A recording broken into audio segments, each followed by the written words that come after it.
कैसे हो विद्यार्थी मित्रों। आज हम ધોરણ 5 વિષય છે હિન્દી, એમાં इकाई 4 पाठ 4 सोच अपनी अपनी। तो आप चित्रपाठ ध्यान से देखिए।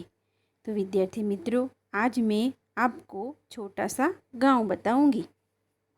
देखो, दूर पर्वत के पीछे से हमारे सूरज दादा निकल रहे हैं। गांव में अब सुबह निकल रही है, यानी कि हो चुकी है। सुबह निकलते ही पक्षी अपने अपने घोंसले से निकलकर आकाश में उड़ रहे हैं। सुबह हो गई है, पक्षियों अपने घोंसले में से निकलकर आकाश में उड़ रहे हैं। गांव बहुत छोटा है, उसमें से थोड़े ही घर है। आप गिनिए कितने घर दिखाई दे रहे हैं। तो घर देखिए, तो 5 गांव यानी कि 5 घर दिखाई दे रहे हैं। लेकिन पर्वत के पीछे वो दिखाई नहीं देते। बहुत सारे घर है लेकिन पर्वत के पीछे है, इसलिए हमको दिखाई दे रहे नहीं है। यह देखो, एक चरवाहा जा रहा है। वह हर रोज़ सुबह सुबह अपनी गायों भैंसों को लेकर उन्हें चारा चराने के लिए निकल जाता है। उसके हाथ में एक बड़ा सा डंडा है, यानी कि लकड़ी है। वैसे तो वो गांव में कई पेड़ है, देखा ये सामने 2 पेड़ दिखाई दे रहे हैं। यहाँ वो सामने 2 पेड़ दिखाई दे रही है, वो नारियल के पेड़ है। रास्ते पर एक किसान जा रहा है, वो भी अपने खेत में जा रहा है। उसके पीछे पीछे एक कुत्ता भी जा रहा है। वो इस कुत्ते को किसान ने पाल कर रखा है, इसलिए वो खेत में उसके पीछे पीछे जा रहा है। बाहर एक छोटा सा बगीचा है। बगीचा बहुत छोटा है लेकिन बहुत सुंदर है, जिसमें कई पेड़ पौधे हैं। फूल फूल बहुत भी सारे हैं। देखो देखो, यह तितलियाँ उड़ रही है। उसको पकड़ने के लिए देखिए, कई बच्चे उसको पकड़ने के लिए, उसको देखने के लिए दौड़ रहे हैं उसके पीछे, यानी कि भाग रहे हैं उसके पीछे। कितना सुंदर गांव है। तो अब हम ये गांव का चित्र देखा, उसके बारे में हम अब बातचीत करेंगे, यानी कि प्रश्नों के उत्तर दीजिए। तो चलो विद्यार्थी मित्रों, उसके बाजू में देखे हैं कि प्रश्न 1 अभ्यास। सूरज निकलने पर पक्षी क्या कर रहे हैं। तो सूरज निकलने पर पक्षी दाना चुगने के लिए निकल पड़े हैं। પછી दूसरा सवाल, चरवाहा क्या कर रहा है। तो चरवाहा अपनी गाय भैंसे लेकर चराने निकल पड़ा है। तीसरा सवाल, नारियल के कितने पेड़ हैं। तो नारियल के 2 पेड़ हैं। उसके पास में है चौथा सवाल, चित्र में घर कितने हैं। तो चित्र में 5 घर हैं। जवाब में वही लिखने का है। 5वां सवाल, बच्चे बगीचे में क्या कर रहे हैं। तो बच्चे बगीचे में तितलियों के पीछे दौड़ रहे हैं, उसको पकड़ने के लिए, उसको देखने के लिए, उसको पीछे उसके दौड़ रहे हैं। फिर छठा सवाल, चरवाहे के हाथ में क्या है। तो चरवाहे के हाथ में लकड़ी है बड़ी सी, यानी कि डंडा है। अब उसके बाद देखिए है प्रश्न 2, सोच कर बताइए। अब सोचना है और बताने का है। इसमें पहला सवाल देखिए, चरवाहे क्या चरवाहे क्या सोचते होंगे। तो चरवाहे इस प्रकार सोचते होंगे, गाय चराने कहाँ जाएंगे, नदी की ओर या जंगल की ओर, वो सोच रहा होगा। या गायों को ज़्यादा घास कहाँ मिलेगी, जहाँ ज़्यादा घास होगी वहाँ चरवाहा ले जाता है। फिर दोपहर को रोटी कहाँ खाएंगे, फिर वो भी सोचता है कि मैं दोपहर को रोटी कहाँ खाऊंगा। फिर शाम को कब लौटूंगा, यानी कि मैं शाम को कितने बजे, यानी कि कब लौटूंगा, वो सोच रहा होगा। उसके बाद दूसरा सवाल, सूरज निकलने पर क्या क्या होता है।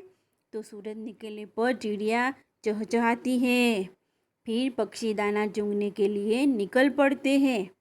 चरवाहे गाय चराने के लिए निकल पड़ते हैं। किसान अपने खेत में काम करने के लिए चल पड़ते हैं। सभी फूल खिल जाते हैं। पूरा संसार चेतना से भर जाता है। यह सोचकर हम बताएंगे। फिर तीसरा सवाल, तुम बगीचे में होते तो क्या करते? तो मैं बगीचे में होता तो रंग बिरंगी फूलों को भी भरकर देखता, यानी कि जी भरकर मैं देखता ही रहता। फिर फूलों की सुंदरता देखता, फिर झूले पर झूलता, फिर रंग बिरंगिया तितलियों को देखकर प्रसन्न होता, आनंद करता। फिर चौथा सवाल, कुत्ता क्या सोच रहा होगा? अब कुत्ता क्या सोच रहा होगा वो देखना है। तो यह आदमी कहाँ जा रहा होगा, यह भी सोच सकता है। मैं इसके साथ जाऊँ या नहीं, यानी कि मैं उसके साथ जाऊँ या नहीं, वो भी सोच रहा होगा। मुझे किसके साथ जाने से खाना मिलेगा, अब वो भी सोच रहा होगा कि मैं किसके साथ जाऊँ तो मुझे खाना मिलेगा। फिर मैं इस आदमी की हमेशा रखवाली करूँगा, फिर वो भी सोच रहा होगा कि मैं इस आदमी की हमेशा रखवाली करूँगा, तो यह भी सोच रहा होगा। अब देखते हैं, हम एक कहानी देखेंगे जो एक टोपी वाला और बंदर की कहानी है। तो वो कहानी से हमें इसके उत्तर के, यानी कि सवाल के उत्तर देने हैं, जवाब देने के हैं। तो चलो विद्यार्थी मित्रों, આપણે एक कहानी સાંભળીએ। एक दिन एक टोपी वाला टोपियाँ बेचने के लिए नज़दीक के गांव में जा रहा था। गर्मी के दिन थे, वह थक गया था। रास्ते में एक पेड़ आया, वो बहुत थक गया था।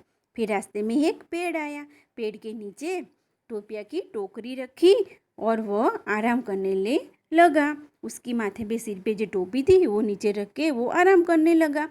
थोड़ी देर में उसे नींद आ गई। वो थक चुका था, इसलिए थोड़ी देर में उसे नींद आ गई। जब टोपी वाला की नींद खुली तो वह चौंक उठा। उसकी टोकरी खाली थी। इतने में उसे बंदर की आवाज़ सुनाई दी। उसकी टोकरी थी, वो खाली थी।